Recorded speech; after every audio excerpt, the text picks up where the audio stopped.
Yo, this video on energy cultivation through meditation. So if you're looking to expand energy, have a sustained amount of energy consistently, and really not go through as many dips in the wave, if you will, when it comes to energy levels that you may have. Now, no matter what the cosmic astrology is doing, no matter what other people are doing, no matter your environment, all these things, of course they're going to have an effect. But there is a way in which we can have a more sustained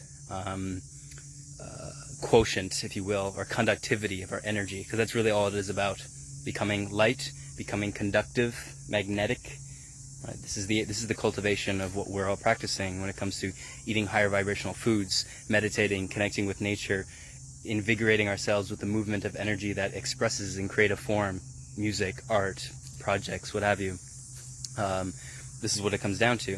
So when it comes to meditation, I made a post about this and in the email today, where there's a common question I get of how long do I meditate each day? What styles of meditation do I do?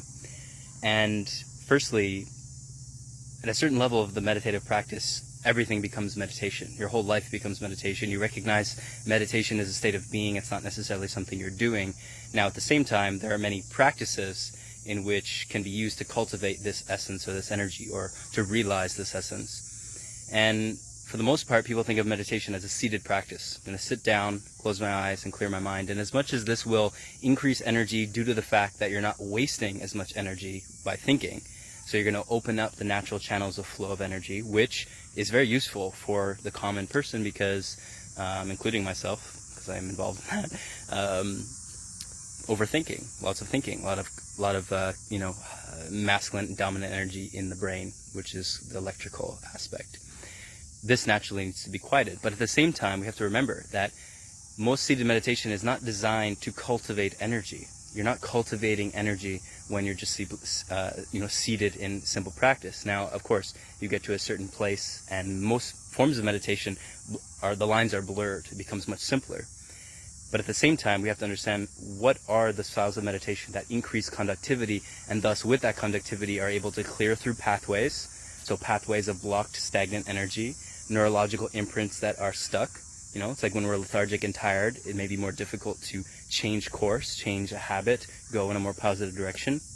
So cultivation of energy is important. Now, most people generally will go into fitness, and this is also what I do too, go in to get a workout and invigorate that energy. But a lot of times that fitness is generally most necessary for those with more blocked energy pathways, specifically in the physical dimension, the physical level. When we move into other forms of meditation, like Tai Chi movement meditation, for instance, or energy practices in which are meditative energy movement practices, moving breath, awareness, and the natural movements of the body, this is where we tap into a new level of meditation and energy cultivation. So currently, in my experience now, I do a lot less seated practice meditation. I'll do a lot of lying down meditation, like I call them napitations, because it's basically like a yoga nidra, where you're half falling asleep and you're going into a subconscious state where you can program and contemplate and get insights and connection to your higher self, these things. But what I'm doing much more, and it doesn't even have to be that much per day, is energy cultivation meditation, which is Tai Chi based movement meditation, breath meditation. We're moving the breath, we're moving the hands, we're moving into the natural forms of how the body wants to move, and using the breath to guide the way. Now, I taught 2 big meditations on Parliament Hill. Both times we did that, mainly.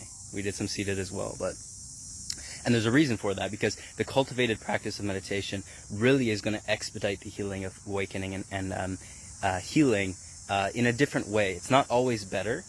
Nothing is always better or worse. We always get into that mind game, but it certainly is a practice in which I feel had been missing in my own practice for some time. And for a lot of the common meditators, it becomes much more of a seated practice. And you'll find that although on the surface, if they're using other tools, they may find that the energy levels are still fine. So you're not getting the depressed meditator, if you will, because that is a common thing. Because it's just low energy and just lots of cleared mind, but low energy, so it becomes very lethargic. Instead, with the cultivated practice of meditation, you're subtly connecting with the forms of where energy comes from. So it doesn't have to be a high-intensity workout. It can be, but it doesn't have to be. And you'll find that in the long run, it'll be much better because you'll be able to cultivate energy just by the simplicity of the breath, even without the movement, which is quite powerful. So I'm sharing this with you. I've been wanting to share this for a while, and I'm going to do some actual videos of me doing the practices because I do them all the time here at the beach, and Jack and I do them a lot. But we are this Friday doing a session at the Peace Room where you're gonna cultivate all the powerful events we've done so far: static dances, Tai Chi, sound healing, and we're gonna merge them together. It's not gonna be an epically long event. It's gonna be like an hour and a half, 2 hours, but it's really gonna dive through the journey of all of these elements. And I feel it's a perfect way to end the week because you're generally low energy, and then go into the weekend. If that's your thing, and you're doing the weekend thing, then you'll be lit. So let me know how this video helped, because it is a powerful practice. If you don't know how to do these practices, then it'd be a good idea to come to that, or send me a message, and I can maybe guide you if you're not in Ottawa. But I think that's good for now. Deep love. The music is in nature. Ooh. Peace.